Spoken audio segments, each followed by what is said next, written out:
I think that Haley Pham should have written a YA book. Overall, I gave it a 3 stars. I like it. I didn't go into it with such high expectations because that review that went viral online did kind of lower my expectations.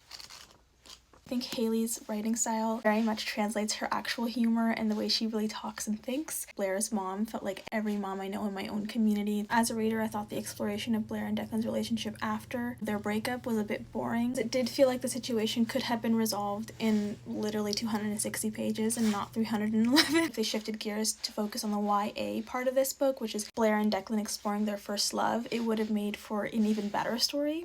I do wish that we got a little bit more insight to Blair's mom's background and Lottie's background because they were mentioned briefly in the story as like supporting narratives for who they were. I just wish that we went in a little bit more in depth because I kind of felt like Blair just kind of brushed off Lottie's vibrant past. It would have made the characters feel a bit more well-rounded. I honestly think that the quirks and little fun bits and pieces in her writing that makes it a little bit more juvenile would have fit in a YA contemporary romance novel. For example, in Better Than Their Movies or The Summer I Turned Pretty. To be really frank, isn't that far off from what Just Friends is, and the big words she uses, which I first thought that was her writing style and was a stylistic choice for her to use such big words. Now that I finished this book, I realized it was more a definition of Blair's character as someone who likes words in books. However, I think we still would have gotten the same effect if Haley had just used big words like 10 times max. I think I still would have understood that Blair is just someone who likes writing. Pacing did feel a bit slow for an adult novel. I loved how empathetic the characters were and how they dealt with each other's situations. I'm still very proud of Haley for sitting down and writing a book in the age of generative AI. I'm really excited to where she goes next. Thank you for listening to my review. I hope you enjoyed.